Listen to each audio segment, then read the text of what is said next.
আসসালামু আলাইকুম প্রিয় ভিউয়ার্স।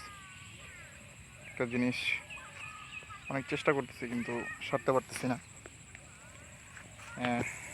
বৃষ্টি হচ্ছে, ঝড় হচ্ছে, মানে ঝড় তো না, বৃষ্টি হচ্ছে, এই রোদ হচ্ছে। যাই হোক, কিছু কিছু গাছ অনেক সুন্দর হয়েছে। যেমন এই যে এটা আজকে হচ্ছে গাছের 21 দিন বয়স। আবার কিছু কিছু গাছ একদম এখনো পর্যন্ত চারার মতোই আছে, এই যেগুলা মানে গ্রোথ একদমই হালকা। এই যে অথচ একদিনে কিন্তু এগুলো রোপণ করা। তো এটা কী কারণে, আমি অভিজ্ঞ চাষিদের একটু মতামত চাচ্ছি। সবাই একটু হেল্প করবেন আমাকে, যে কি করলে বা এখন কি উপকার আসবে, কি কোনটা দিলে বা কি করলে একটু গাছগুলোর গ্রোথ বাড়বে। তো সবাই একটু কমেন্ট করে জানাবেন আর কি।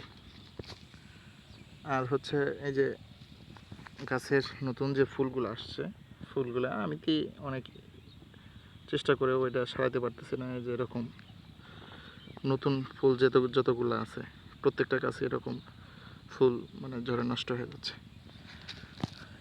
কয়েকটা গাছে দেখলাম ভালো, আর সব গাছই এই অবস্থা দেখলাম। তো দয়া করে সবাই একটু জানাবেন কি করলে ভালো হবে আর কি।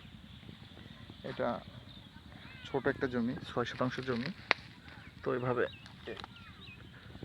মালচিং বেড যে অনেক সুন্দর করে করা, বৃষ্টির সময় করা, তো অতটা ভালোভাবে করতে পারি নাই। তো যাই হোক,